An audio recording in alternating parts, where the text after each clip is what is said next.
Hola, ¿qué tal? Y bienvenidos a este podcast.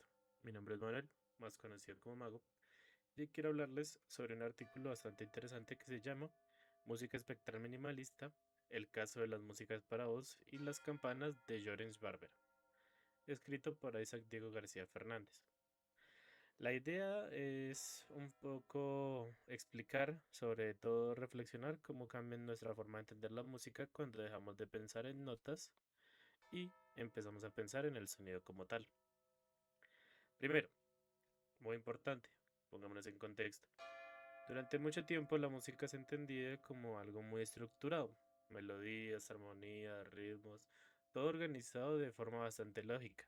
Pero en el siglo XX eso empieza a cambiar y aparece algo que se llama el espectralismo. Y ustedes se dirán, ¿y qué es eso? Básicamente es una forma de hacer música donde lo más importante no son las notas, sino el sonido en sí mismo. Es decir, su color, su textura, sus armónicos, todo lo que normalmente no notamos conscientemente cuando escuchamos música. Es como hacer zoom dentro del sonido. Ahora, algo clave que menciona el artículo es que este cambio también transforma la forma en la que entendemos el tiempo en la música. Normalmente uno escucha una canción como una historia. Empieza, avanza, tiene momentos de tensión y termina. Pero en ese tipo de música eso desaparece un poco. En lugar de una historia, lo que tenemos es una especie de espacio sonoro, algo más estático, más lento, donde los sonidos se van transformando poco a poco. Aquí es donde entra el minimalismo. El minimalismo musical trabaja con muy pocos elementos, pero los repite o los sostiene durante mucho tiempo. Entonces, en lugar de muchas cosas pasando rápido, tienes pocas cosas pasando muy lentamente. Eso hace que uno empiece a escuchar de instinto, como que el oído se afina. Y el artículo justamente conecta estas dos ideas, el espectralismo y el minimalismo. Ahora sí, hablemos de nuestro personaje principal, Llorens Barber. Este compositor es interesante porque nos sigue el camino más académico, entre comillas, del espectralismo.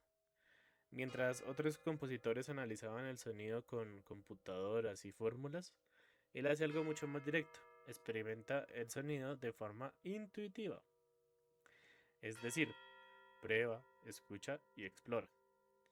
Y uno de los elementos más importantes en su música son las campanas. Puede sonar simple, pero en realidad es bastante complejo.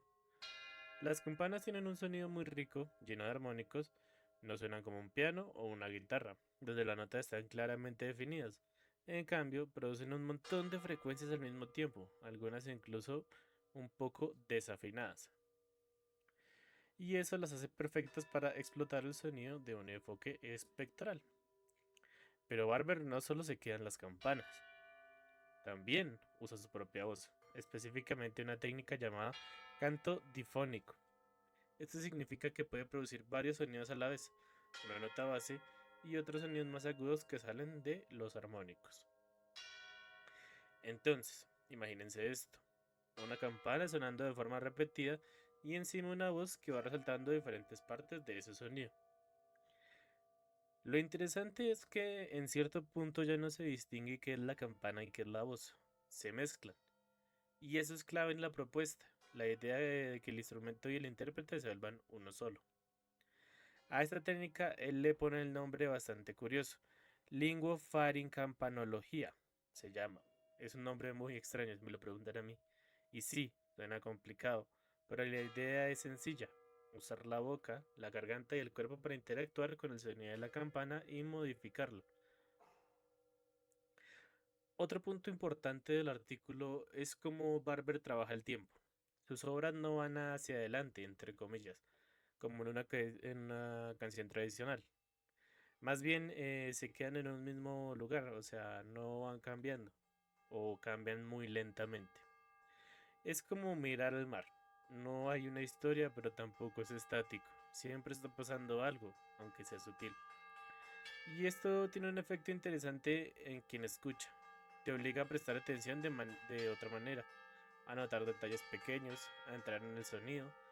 Y también me parece importante algo que menciona el artículo. que este tipo de música muchas veces no usa partituras tradicionales.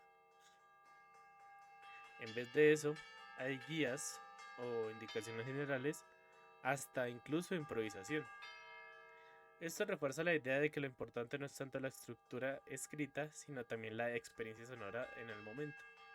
Ahora sí, lo pensamos un poco más a fondo. Todo esto tiene una implicación interesante. Nos hace cuestionar qué es realmente la música, porque aquí no hay una melodía clara, ni un ritmo definido, ni algo que uno pueda tararear. Aún así, es música. Y no solo eso, sino que es una música que te invita a escuchar de forma más profunda.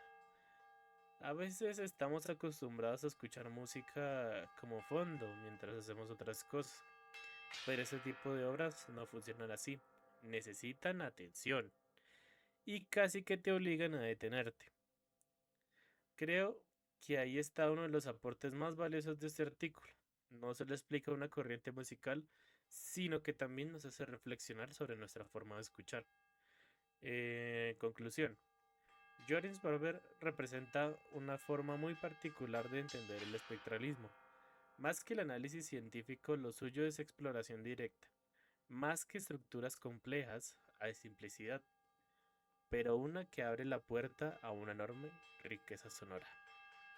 Y al final, lo que queda es la idea bastante poderosa. La música no tiene que ser una historia, puede ser simplemente un espacio para escuchar. Y aprender a escuchar, en realidad, es mucho más difícil de lo que parece. Muchas gracias por escuchar este podcast. Nos vemos.